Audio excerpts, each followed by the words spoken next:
अध्याय 306। आग की लपटें फैलाना। एक शेन मियामियान और लू सियुआन ने क्षेत्र छोड़ दिया लेकिन तुरंत वापस नहीं गए। लू सियुआन अभी भी शेन मियामियान के लिए कपड़े खरीदना चाहता था, इसलिए उसने खरीदारी जारी रखने के लिए उसे दूसरी सड़क पर खींच लिया। उन्हें खरीदारी करते हुए ज्यादा समय नहीं हुआ था जब शेन मियामियान को एक स्टॉल मिला और उसने 2 पोशाकें खरीदीं। उसने एक टॉप पहनने की कोशिश की और वह अच्छी तरह से फिट हो गया। यहाँ तक कि उसने विक्रेता से अपनी कमर भी मापी और 2 जोड़ी पैंट चुनी जो उसके लिए उपयुक्त थीं। जैसे ही लू सियुआन भुगतान कर रही थी, एक अधेड़ उम्र की महिला आई। उसने उन्हें देखा और आश्चर्य से उनका स्वागत किया। यह आप लोग हैं? उद्धरण चिन्ह उद्धरण चिन्ह। शेन मियामियान और लू सियुआन ने हतप्रभ नजरों का आदान प्रदान किया। उन्होंने इस व्यक्ति को नहीं पहचाना। उनकी उलझन देखकर महिला ने हंसते हुए कहा, अभी जब तुम लोग किसी और से बहस कर रहे थे तो मैं वहीं तमाशा देख रही थी, इससे पहले कि वे कुछ कह पाते। उसने आगे कहा, मैं पास में ही रहती हूँ और अक्सर यहाँ खरीदारी करती हूँ। मैं आपको बता दूँ, आपको उसके स्टॉल पर दोबारा कभी नहीं जाना चाहिए। यहाँ हर कोई जानता है कि वह किस तरह की व्यक्ति है। आमतौर पर कोई भी उसके साथ खरीदारी नहीं करता है। आंटी, क्या आपको भी उसने धोखा दिया है? शेन मियामियान ने साथ खेला और पूछा। बिल्कुल। महिला उत्साहित हो गई और भी अधिक उत्साह से बोली, मैंने कुछ समय पहले ही अपनी पोती के लिए उससे एक जोड़ी पैंट खरीदी थी।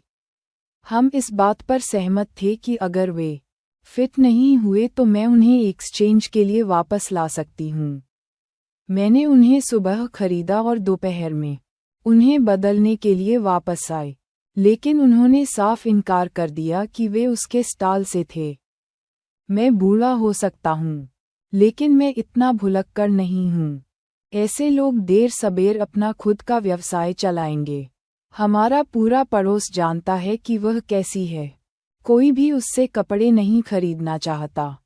शेन मियामियान ने पलकें झपकाईं। इसमें कोई आश्चर्य नहीं कि वांग इरफेक का व्यवसाय अच्छा नहीं चल रहा था। ऐसा लगता है कि उसने इस तरह का स्टंट कई बार किया है। इन आंटियों को अपमानित करना किसी के व्यवसाय को कब्र में धकेलने के समान था। यह अब ऐसा था क्योंकि महिला केवल घटना के बारे में गपशप करने के लिए इतनी दूर तक उनका पीछा कर रही थी। आम आदमी के शब्दों में, ये शेन मियामियान को उस स्टॉल पर दोबारा खरीदारी न करने की याद दिलाने का एक तरीका था। हालांकि भले ही आंटी ने इसका उल्लेख नहीं किया होता, फिर भी वह दोबारा वहां वापस नहीं जाती। उसने दिखावटी अफसोस जताया, अगर मुझे पता होता कि वह उस तरह की इंसान है, तो मैं कभी उसके स्टॉल पर नहीं जाती। तुमने न जाकर सही किया, प्रसन्न आंटी ने उत्तर दिया। पैसे से? क्या आप डरते हैं कि आप चीजें नहीं खरीद सकते? देखो आप अभी क्या खरीद रहे हैं। यह उसके पास जो है उससे कहीं अधिक अच्छा है। शेन मियामियान ने मुस्कुराते हुए सिर हिलाया।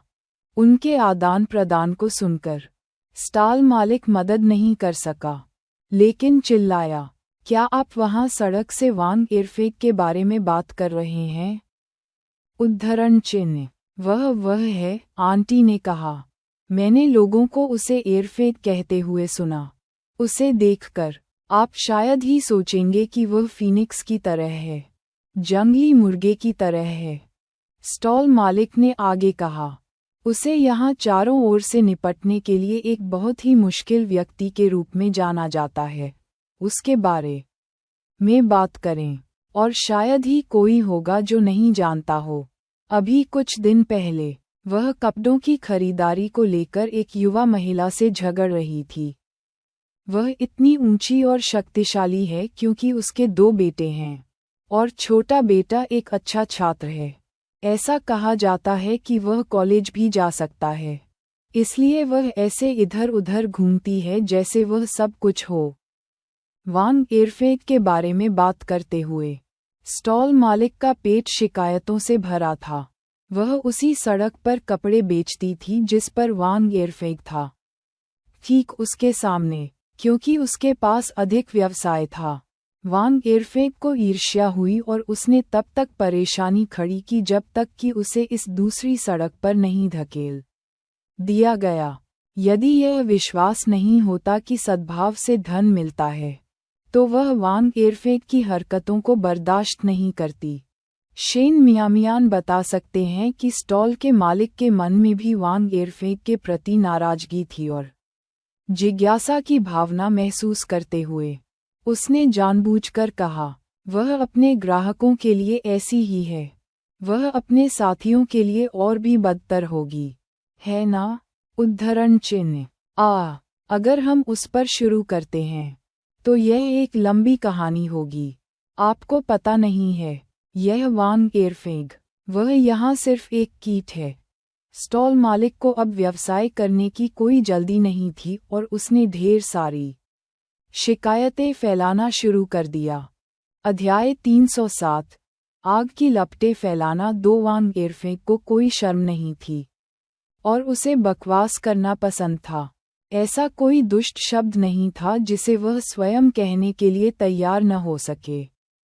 जिसने भी उसे नाराज किया वह दुर्भाग्य से बाहर था। वह सच और झूठ का एक अंतहीन ढेर गढ़ सकती थी, और हालांकि हर कोई जानता था कि वान एयरफेक द्वारा कही गई हर 10 चीजों में से केवल 2 ही सच थीं। लेकिन जब उन्होंने कुछ अप्रिय सुना, तब भी उन्होंने उस पर थोड़ा विश्वास किया। एक व्यक्ति से दूसरे व्यक्ति तक प्रसारित होने वाली अफवाहें अंततः सत्य मानी जाएंगी। स्टॉल मालिक की बातें सुनने के बाद लू सियुआन ने तिरस्कारपूर्वक उपहास करते हुए कहा, उसने अभी तक किसी कठिन व्यक्ति का सामना नहीं किया है, अन्यथा एक अच्छा शिक्षण उसे उसकी जगह पर रख देगा, और हम देखेंगे कि क्या वह जारी रखने की हिम्मत करती है। कौन हिम्मत करेगा?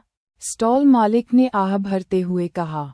इस साल की शुरुआत में एक उग्र स्वभाव वाली एक युवा पत्नी थी जिसने वान एयरफेक का सामना करने की हिम्मत की। जवाब में वान एयरफेक ने एक अन्य कपड़ा विक्रेता के पति के साथ उसके संबंध के बारे में एक कहानी गढ़ी। अफवाह फैलने के बाद बेचारी महिला को उसके पति ने इतनी बुरी तरह पीटा कि वह अपना व्यवसाय जारी नहीं रख सकी। यदि इस तरह के उदाहरण नहीं होते तो हर कोई वान एयरफेक से इतना सावधान क्यों होता? वह भी इस डर से इस तरफ चली गई थी कि वान एयरफेक उसके बारे में अफवाहें बनाएगा। वह आदमी भी एक बदमाश है। उसने अपनी पत्नी के बजाय वान एयरफेक को क्यों नहीं मारा? लू सियुआन ने गुस्से में कहा, अगर मैं होता तो मैं वान एयरफेक के सामने के कुछ दांत तोड़ देता। इससे उन्हें कोई फर्क नहीं पड़ता था कि वान एयरफेक के 2 बेटे हैं या 4। वह उनसे नहीं डरता था। ऐसी बूढ़ी डायन के विरुद्ध हिंसा आवश्यक दमन थी, अन्यथा वह सोचती कि कोई भी उसे संभाल नहीं सकता। तुम दोनों, स्टॉल मालिक हंसा, बहुत छोटे हो, तुम्हें समझ नहीं आता। ये दोनों बच्चे अभी छोटे थे, वे वयस्कों के विचारों को कैसे समझ सकते थे? कौन आदमी यह सुनकर अपनी पत्नी की पिटाई नहीं करेगा कि वह किसी और के साथ जुड़ी हुई है? ये जांचने की जहमत कौन उठाएगा कि अफवाहें किसने शुरू की? शेन मियामियान ने चुपचाप तीनों की बातचीत सुनी और फिर उत्सुकता से पूछा, यदि आप सभी को उसके प्रति ऐसी शिकायत है, तो एक साथ मिलकर उसकी रिपोर्ट क्यों नहीं करते? यदि आप एकजुट होकर उसकी रिपोर्ट करते हैं, तो आप निश्चित रूप से सफल होंगे। जब तक लोग उसे एक स्टॉल किराए पर देना बंद कर देंगे, वह अब यहाँ व्यवसाय नहीं कर पाएगी। स्टॉल मालिक को शेन मियामियान के शब्दों से प्रबुद्ध महसूस हुआ और उनकी आंखें अचानक चमक उठीं। किसी ने भी नेतृत्व नहीं किया है और हमने इसके बारे में इस तरह से नहीं सोचा है, लेकिन आप सही हैं, ये वास्तव में एक अच्छा विचार है। सतही तौर पर हर कोई सद्भाव में रहना चाहता था और कम समस्याओं को प्राथमिकता देता था। लेकिन अगर कोई इसका नेतृत्व करता, तो हर कोई वान एयरफेक को रिपोर्ट करने के लिए उत्सुक होता। शेन मियामियान ने इस विषय को उठाने के बाद इस पर अधिक चर्चा न करने का फैसला किया और मुस्कुराते हुए स्टॉल मालिक को याद दिलाया, बॉस, आपने अभी भी हमें हमारा पैसा नहीं दिया है। उसके द्वारा याद दिलाए जाने पर स्टॉल मालिक को एहसास हुआ कि वे इस पूरे समय पैसे को पकड़े हुए थे। बात करने में इतने व्यस्त थे कि उन्होंने उन्हें यह नहीं दिया और शर्मिंदगी के साथ माफ़ी मांगी। मुझे देखो, मैं बात करने में इतना फंस गया था। कृपया बुरा मत मानना। उद्धरण चिन्ह। अपनी सादे पोशाक के बावजूद ये दोनों बच्चे खरीदारी करते समय उदार थे। उन्होंने एक साथ 2 सेट कपड़े खरीदे। दूसरे लोग हर छोटी छोटी चीज़ के लिए मोलभाव करते, शायद ज़्यादा से ज़्यादा एक ही चीज़ खरीदते। इसीलिए वे कहते हैं, व्यवसाय करते समय किसी को दिखावे से निर्णय नहीं लेना चाहिए। धनी परिवारों के कुछ लोग अपनी संपत्ति दिखाने से डरते हैं, कम प्रोफाइल रखना पसंद करते हैं। अपना परिवर्तन प्राप्त करने के बाद लू सियुआन सामान लेकर शेन मियामियान के साथ स्टॉल से दूर चला गया। शेन मियामियान को शौचालय का उपयोग करने की आवश्यकता थी और उसने लू सियुआन को बैलगाड़ी पर उसका इंतजार करने के लिए कहा। चिंतित लू सियुआन ने उसके साथ जाने पर जोर दिया, जिससे शेन मियामियान हंसी और आंसुओं के बीच कहीं चला गया। इतनी कम दूरी का रास्ता मैं अब भी पहचान सकता हूँ। उपद्रव बंद करो और बस आगे बढ़ो और मेरा इंतजार करो। दिन के उजाले में जब वह शौचालय का उपयोग कर रही थी तो एक आदमी को बाहर खड़े होकर इंतजार करना अनावश्यक था। उसे वह समस्या नहीं थी। ठीक है, तो इसके बारे में जल्दी करो, उन्होंने कहा।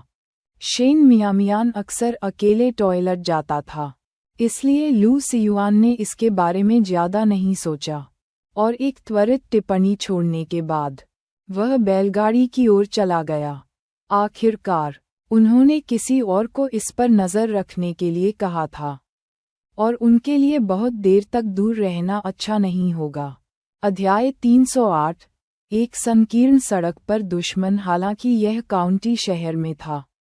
बाजार में सार्वजनिक शौचालय अभी भी पुराने ज़माने के थे जिनमें फ्लश नहीं होता था, और जैसे ही मैं उनके पास पहुंचा तो बदबू ने मुझे घेर लिया।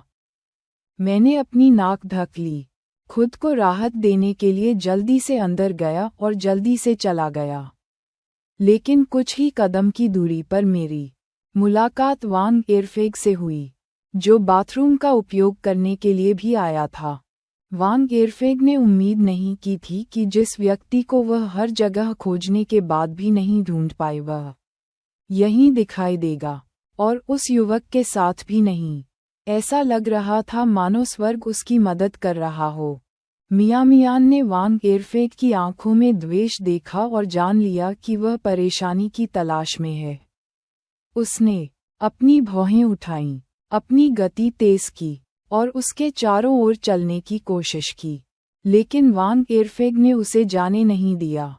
उसने अपनी आस्तीनें ऊपर उठाईं और मियामियान के बाल पकड़ने के लिए आगे बढ़ी। तुम छोटी कुतिया, इस बार तुम मेरे हाथ लग गई है ना? मैं देखूंगा कि मैं तुम्हें पीट पीट कर मार न दूं। मियामियान सतर्क था और चकमा देकर किनारे चला गया। वांग एयरफेग की उसके बाल पकड़ने की कोशिश चूक गई और उसने मियामियान की आस्तीन पकड़ ली। वांग एयरफेग मजबूत थी और कुछ कोशिशों के बाद मियामियान उसे हिला नहीं सका। उसका चेहरा ठंडा हो गया।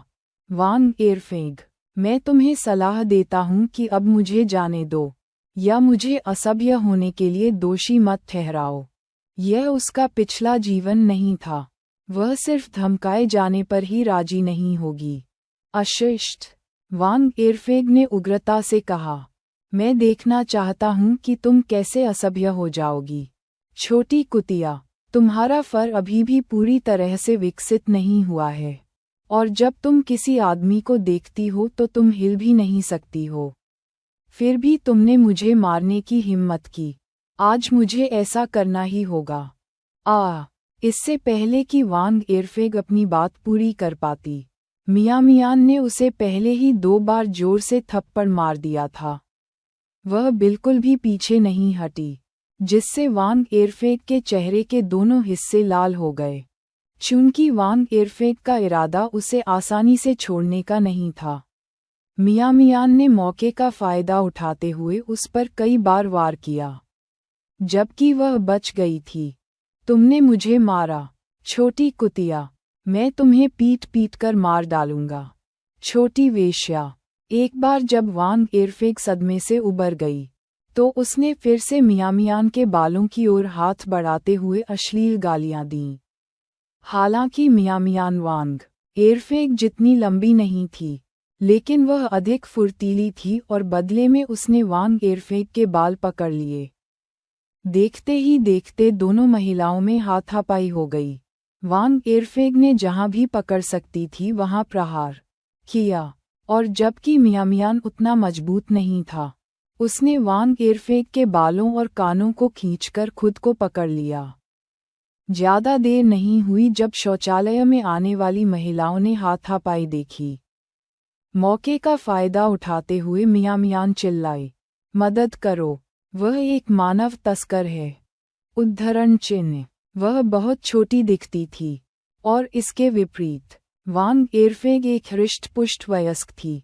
इतनी सुनसान जगह पर उनकी लड़ाई पहले से ही अजीब लग रही थी। जब मियां मियान चिल्लाए, तो सभी ने तुरंत उस पर विश्वास कर लिया। वांग इरफेग के भाग जाने के डर से एक महिला तेजी से प्रवेश द्वार की ओर भागी और चिल्लाई, हर कोई मदद करने के लिए आओ। यहाँ एक मानव तस्कर एक बच्चे का अपहरण कर रहा है। मानव तस्करों से इन दिनों हर कोई घृणा करता था। ऐसा दावा सुनकर राहगीर तुरंत हंगामा की ओर दौड़ पड़े। प्रवेश द्वार का सामना कर रही मियां मियान को अभी भी वांग इरफेग द्वारा बाल खींचे जा रहे थे। दर्द से कराह रही थी, लेकिन वह घबराई नहीं थी। जैसे ही लोग पास आए, वह तुरंत चिल्ला पड़ी, मैं तुम्हें नहीं जानता, मैं तुम्हारे साथ नहीं जाऊंगा। तुमने मुझे मारा, लेकिन मैं फिर भी तुम्हारे साथ नहीं जाऊंगा। लड़ाई में तल्लीन होने और मियां मियान द्वारा उसके कान खींचे जाने के कारण वांग इरफेग ने इस बात पर ध्यान नहीं दिया कि मियां मियान क्या कह रहा था और खुद को कोसती रही। तुम छोटी कुतिया, अब तुम दूर नहीं जाओगी क्योंकि तुम मेरे हाथों में हो। मैं देखूंगा कि मैं तुम्हें मार न दूं। ये सुनकर दर्शकों को और भी यकीन हो गया कि वांग इरफेग एक मानव तस्कर था, और वे सभी उसे खींचने के लिए दौड़ पड़े। अध्याय 309 मानव तस्कर वांग इरफेग, जो पहले से ही काफी बड़ा और भयंकर था। शेन मियां मियान के छोटे आकार और कम उम्र के कारण शेन मियां मियान पर एक छोटे मेमने की तरह भारी पड़ गया।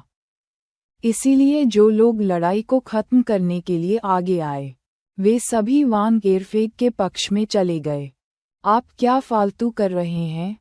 दूसरों द्वारा रोके जाने से चिढ़कर वांग इरफेग पीछे नहीं हटे और सभी को शाप दिया, मैं तुम्हें बता रहा हूँ, ये तुम्हारा कोई काम नहीं है। तुम कुतिया इससे दूर रहना बेहतर समझते हैं। मैं आज उसे पीट पीट कर मार डालूंगा। ऐसा कहते हुए उसने शेन मियां मियान के बालों को और भी कसकर पकड़ लिया। शेन मियां मियान भी कोई धक्का देने वाला नहीं था। उसके हाथ निष्क्रिय नहीं थे और वांग इरफेग के कान और बाल पकड़े हुए थे। ये देखकर अन्य लोग वांग इरफेग के हाथों को पकड़ने के लिए आगे आए, और हालांकि वह मजबूत थी, वह एक साथ कई लोगों को खींचने का सामना नहीं कर सकी। कुछ ही समय में वे उसकी पकड़ छुड़ाने में कामयाब रहे। अंत में रिहा हुए। शेन मियां मियान ने वांग इरफेग को भी जाने दिया, लेकिन उसने इसे ऐसे ही जाने देने की योजना नहीं बनाई, और एक अप्रत्याशित क्षण का फायदा उठाते हुए वांग इरफेग को 2 बार लात मारी। दर्शकों की भीड़ बढ़ गई और कई लोगों ने वांग इरफेग को कसकर पकड़ लिया। वांग एरफेक गुस्से में थे। उसका पलड़ा भारी था, लेकिन किसी तरह लोगों का एक समूह कहीं से भी आ गया। उसने उसके प्रतिद्वंद्वी का पक्ष ले लिया और उसे उस छोटी कुतिया से 2 बार लात खानी पड़ी। गुस्से में आकर उसने जो भी उसे रोकने की कोशिश की, उसे नोचना और काटना शुरू कर दिया। मैं तुम सभी नासमझ कमीनों को काटकर मार डालूंगी, तुम और तुम्हारे बच्चे, सभी बिना गधे के। उसके मुंह से एक के बाद एक गंदे वाक्य फूट पड़े। ये पगली बहुत परेशान है, कोई इसे पकड़ो, यहाँ इतने सारे लोगों के साथ वह अभी भी इतना घमंडी होने का साहस कर रही है। उसने बहुत सारे बच्चों का अपहरण किया होगा। पुलिस को बुलाओ, उन्हें उसे गिरफ्तार करने दो। सभी ने वांग एरफेक को जमीन पर गिरा दिया और एक स्वयंसेवक फोन बूथ की ओर भाग गया। वांग एरफेक गुस्से से लगभग घुट रहा था और उसने इस बात पर ध्यान नहीं दिया कि दूसरे क्या कह रहे थे। प्रतिकार करने में असमर्थ होने पर उसने अपनी पुरानी चालों का सहारा लिया और रोना पीटना और हंगामा मचाना शुरू कर दिया। हे भगवान, ओह मेरे बच्चे, तुम सब कहाँ हो? वे किसी को मारने जा रहे हैं, कोई आकर देखो। उद्धरण चिन्ह। उसके रोने से सभी थक गए तो किसी ने उसके मुंह में सब्जी के पत्ते का टुकड़ा ठूंस दिया।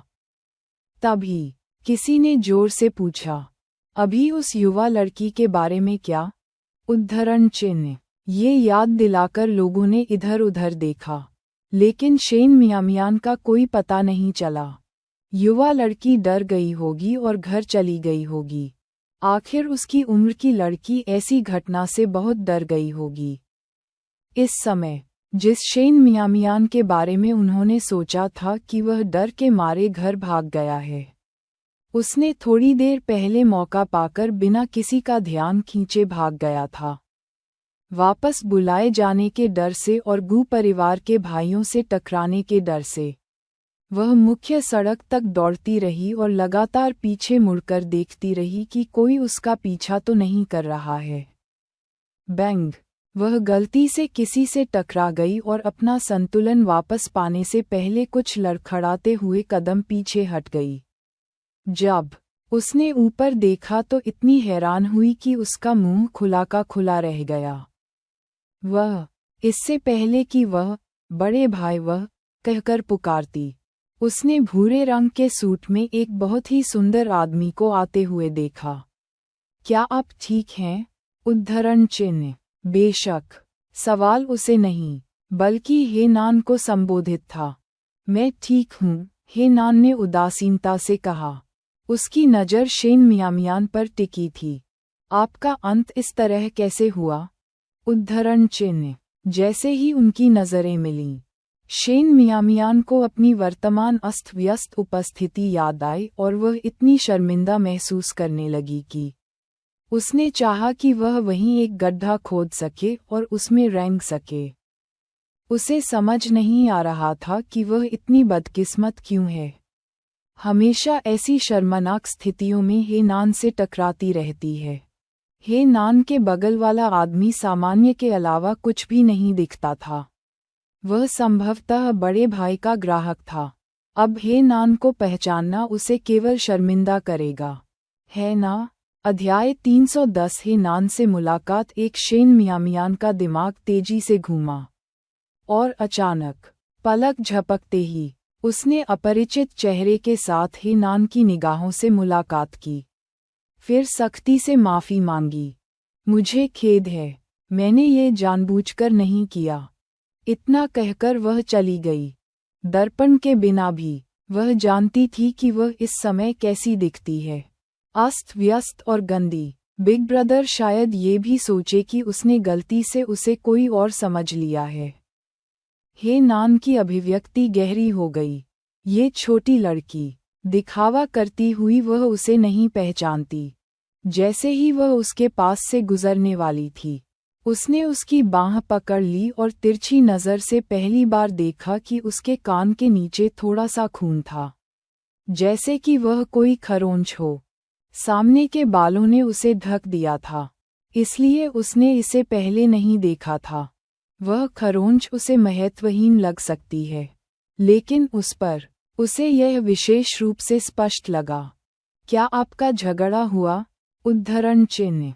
उसकी भौहें सिकुड़ गईं और उसकी आवाज ठंडी हो गई। शेन मियामियान आवाज सुनकर कांप उठी।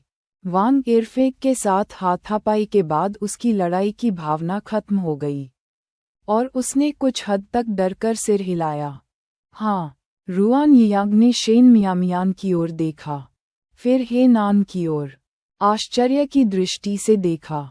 क्या आप दोनों एक दूसरे को जानते हैं? उद्धरण चिन्ह। उसने सोचा था कि यह जवान लड़की एक भिखारी थी। खांसी ऐसा सोचने के लिए उसे दोष न दें, लेकिन इस युवा लड़की के कपड़े खराब फिटिंग के थे और थोड़े छोटे लग रहे थे, और उसके बाल भी बिखरे हुए थे, एक भिखारी के समान। उसने कभी उम्मीद नहीं की थी कि वह वही है जिसे नान जानता था, और अब वह उत्सुकता से भरा हुआ था। हे नान को ऐसे व्यक्ति के बारे में कैसे पता चला? हाँ, हम नहीं करते। हे नान और शेन मियामियान ने एक ही समय में बात की। शेन मियामियान। उद्धरण चिन्ह उद्धरण चिन्ह। वह चाहती थी कि उसे रेंगने के लिए कोई गड्ढा मिल जाए। रुआन यियांग और भी अधिक उत्सुक हो गया और दोनों को दिलचस्पी से देखा। क्या आप एक दूसरे को जानते हैं या नहीं? उद्धरण चिन्ह। वह नान इस समय चुप रहा। उसकी नज़र शेन मियामियान पर पड़ी, मानो वह भी उसके उत्तर की प्रतीक्षा कर रहा हो। शेन मियामियान। उद्धरण चिन्ह उद्धरण चिन्ह। उनकी निगाहों का दबाव महसूस करते हुए उसने खुद को मजबूत किया और सिर हिलाया। हम एक दूसरे को जानते हैं। बोलने के बाद उसने तुरंत कहा, बहुत अच्छा नहीं। उन शब्दों पर हे नान की अभिव्यक्ति और भी गहरी हो गई। बहुत अच्छी तरह से नहीं। शेन मियामियान। उद्धरण चिन्ह उद्धरण चिन्ह। यह उसकी गलती नहीं थी। कितना अच्छा होता अगर वह उसे न पहचानने का नाटक करती। अब नौबत यहाँ तक आ गई थी। निश्चित ही बिग ब्रदर को शर्मिंदा होना पड़ा होगा। यदि केवल उसने लंबा रास्ता तय न किया होता, तब वह उससे नहीं टकराती। उसे अपना सिर झुकाए हुए देखकर, जैसे कि एक बच्चे ने कुछ गलत किया हो और कुछ हद तक नुकसान में दिख रहा हो, हे नान का दिल नर्म हो गया और उसकी अभिव्यक्ति आसान हो गई। तुमने किससे लड़ाई की? लू सियुआन कहाँ है? उद्धरण चिन्ह। उद्धरण चिन्ह। शेन मियामियान ने उसकी ओर एकटक देखा। उसने सोचा था कि वह उसे शर्मिंदा करने के लिए नाराज होगा, लेकिन इसके बजाय उसे इस बात की चिंता थी कि उसने किससे लड़ाई की थी। वह बहुत ज्यादा शक्की हो रही थी। अपने दोस्त के सामने हे नान को परेशान नहीं करना चाहता था। शेन मियामियान का दिमाग एक उचित बहाना खोजने के लिए दौड़ रहा था। मुझे बाजार में एक पागल का सामना करना पड़ा और हम एक असहमति पर लड़ने लगे। सच में, वांग इरफेक की तुलना एक पागल से करना। शेन मियामियान को लगा कि यह पागलों का अपमान है। हाँ, रुआन यियांग हंसने के अलावा कुछ नहीं कर सका, और हे नान की एक नज़र से वह तुरंत सीधा हो गया। क्षमा करें, मेरी हंसी आसानी से शुरू हो जाती है। मैं इसकी मदद नहीं कर सकता। मेरा बुरा। शेन मियामियान ने अजीब तरह से हे नान की ओर देखा। कितना अच्छा होता अगर उसने पहले उसे न पहचानने का नाटक किया होता, लेकिन हे नान बेपरवाह था। जाओ, कार में मेरा इंतज़ार करो, मैं थोड़ी देर में वहां पहुंच जाऊंगा। ठीक है। रुआन यियांग ने सिर हिलाया। शेन मियामियान पर एक सार्थक नज़र डाली और चिढ़ाते हुए कहा, मैं जल्दी में नहीं हूँ। आप अपने मामलों से निपटने के बाद आ सकते हैं।